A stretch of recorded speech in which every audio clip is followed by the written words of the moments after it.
Hey y'all, so I'm sitting here with my partner Sam, who's actually my family and my best friend. Hello. Absolutely. Tell them a little bit about yourself, Sam. I didn't rehearse this. No, we didn't rehearse this at all. It's just authentic, genuine, like everything else. But okay, anyway, so let me tell y'all how I met Sam. Let me start That's by fair. doing that, okay? I met Sam when the economy was much like how it's going right now, okay? No, seriously, it was like 2008, between 2008 and 10ish, right? Somewhere Right. in there. I was in a situation, broke, busted, disgusted, trying to figure it out. I had made a lot of money in real estate, and I wasn't anymore. The economy wasn't doing what it was doing prior to, right? One day I made a decision from a standpoint of, guess what? I'm depressed. I know it's what's it called? Recession. But I'm choosing not to participate in this recession anymore, right? I had to make a decision. I'm not participating in it. I got out and I was helping a renter, and I was showing one of his properties. He had a listing agent, but for whatever reason, he happened to be at this property that day, right? So this was fate. It was meant for us to meet because why are you there, right? You have a listing agent. I go show this property. He and I had a conversation about tax sales, right? Tax sale. If I'm not mistaken, you were telling me that you were excited about the property that you had and was telling me about how much you had paid for it. And in my mind, I was like, what? No, not when properties are out here selling for the ones that I knew of. We could get you $30,000 properties, $20,000 properties. I'm like, no, let's talk. We exchange information, and eventually he called me. I remember sitting at my desk, the phone ringing, you called, and I literally, if you could see me through the phone, I got up out of my desk, I put you on mute, and I was like, I was listening, so happy because I had been studying, learning about tax sales.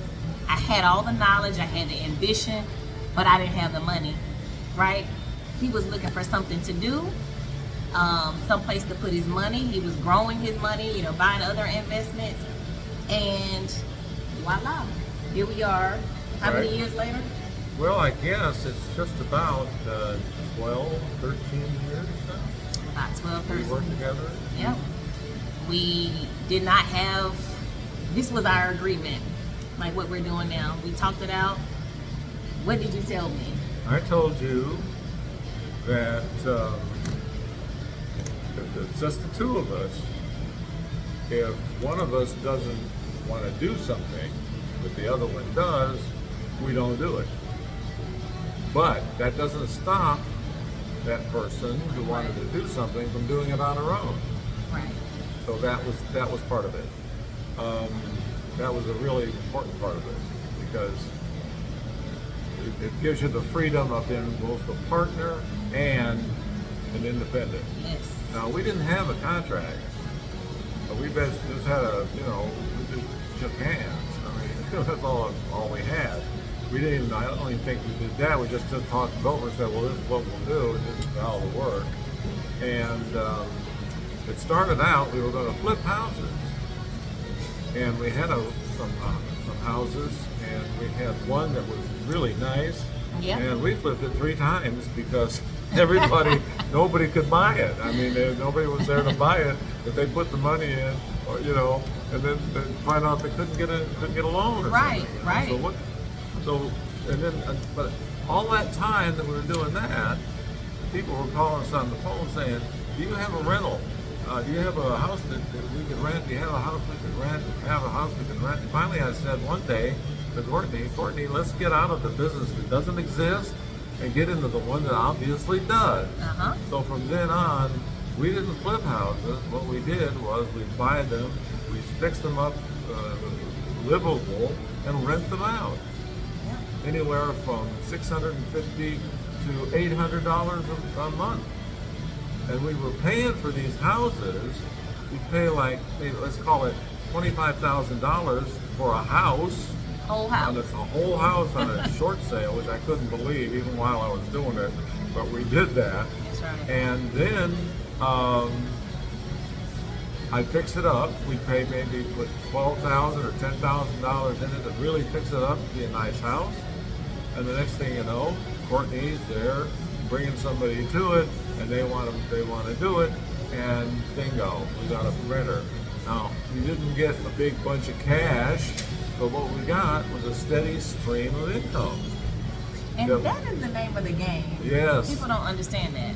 Now that was, and the payoff on that, if you did a payoff on it, in like 4 years, it paid off everything we sold, we did on that. And we ended up, just the two of us is in the business, we had 12 houses. Now these houses were all 3-bedroom, 2 baths. Some of them had a garage. Some of them didn't. Some of them just had a carport or whatever it is they had, a street to park on, but that wasn't the important part. The important part was 3 bedrooms and 2 baths. We never bought anything that didn't have 2 bedrooms, 2 baths, and I don't think we paid more than $40,000 for any of them I don't think so either. that we had. Mm-mm. And the nicer the house, the more we charged for it. And we never had a problem renting it out. And here's the thing that I think was hard for me to grasp at first, right? Because we think when we flip, oh, we got this large lump sum of money, right?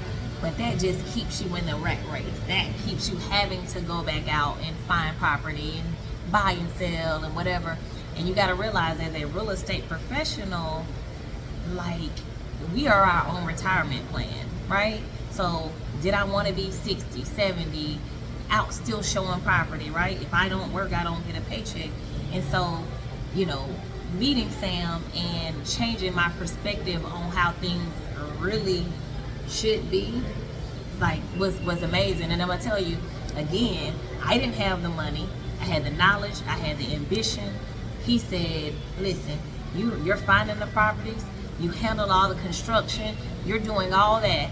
Whatever we do, I'll take X amount of dollars. I want to say at that time it was like, as long as I make $500 off each one, anything over that you rented for, you can have. Do you remember that? Yes, yes. And so that's how we operated. So of course I'm going to try to maximize, because these are that's my money, So eventually it put me in a position that everything that I was getting from just managing these properties right here alone, right, covered all of my expenses. And so that's where, it's a difference between wealth and rich.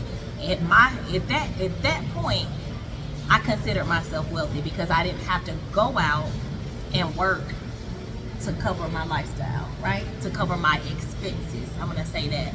And so to me, that is where true wealth is built. Because retirement is not a You were lump still sum. listing houses and selling them. I was still listing houses and selling, and we were flipping houses. Yeah, I was still flipping houses too. So even on some of those deals like that, it's like, okay, whatever, we got a 50-50 situation. It was beautiful, y'all. So, I say this to some of the real estate agents or other people out there that don't feel like they have the resources, right, to get started in investing or get started building that residual income. We are surrounded by everything and everybody that we need just by being in this industry, right? When you deal with your buyers, your sellers, you're dealing with people that have cash, you're dealing with people that have credit, you're dealing with people that either, know something that you don't know. So it's not, we can keep using these excuses as to why, or we can sit back, figure it out, and start putting the pieces to the puzzle together. Because again, I had absolutely zero when I met this guy. It was a bad time, but I had the ambition, I had the knowledge, and he's seen that. And so he had the other resources. We pulled them together. I understood his value, and he understood mine. And it's a beautiful thing. And here we are today, about to do some more stuff. We've been doing this stuff a long time. Yes.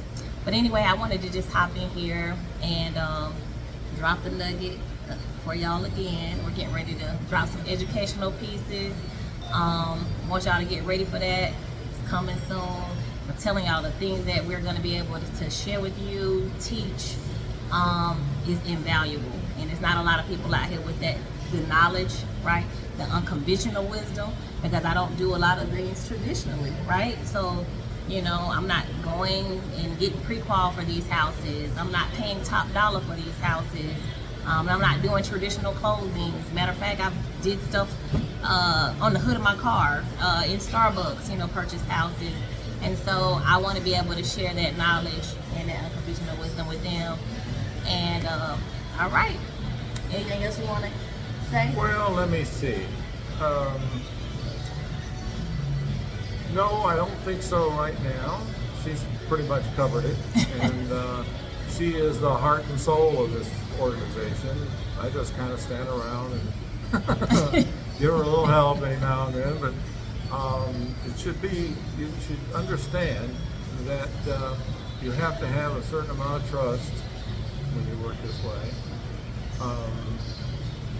Again, what we did, we said, if we don't agree on something, if one partner doesn't agree with the other partner wants to do, well, then we don't do it. Then there's no friction. So that worked out very well. And also, we never had a contract, because I'll tell you something. I was about to say that. I'll tell you something. If your handshake isn't any good, neither is your paper. Yep. A contract is only as good as your handshake. Because if you don't have the honorable thing that you've got going here, a whole lot stack of paper won't protect you. That saying is like so profound, because I think it makes sense to me more once I started doing contracts, like leases with people, and then I was like, this is what Sam's talking about. When people, oh yeah, money's not a thing, yeah, and they sign that contract and they're late the first month, and they're late the second month, and like you say, if that is how you operate, and if that's the person that you are, your paper means nothing as well, because you're going to operate in whatever morals compass, whatever that moral compass is, that's how you roll. So that was something that you taught me, and I think I was asked you one time about like drafting a contract and putting it together, and he was like, you said that to me, and I'm gonna tell you the level of trust that was here 12, 13 years later, the level of trust. It would be, we would do certain things, and he said, well, I'll just send you my signature, just here, I'm gonna email you my signature, just put it on it.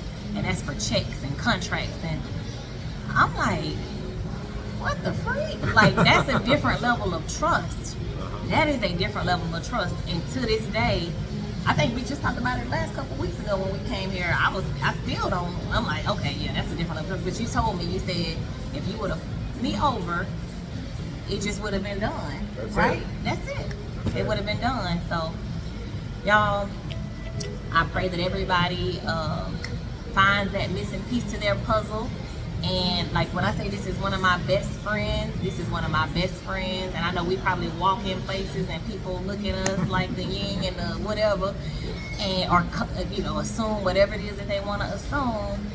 But I've never had somebody that looks so different, that we have so much in common. We are so much alike. That's true. He's fun as hell. Like this is my dog, y'all. Anyway, you my dog. Okay. Yeah. All right. Look at her, he just gonna go with whatever. All right, y'all. Thanks for tuning in.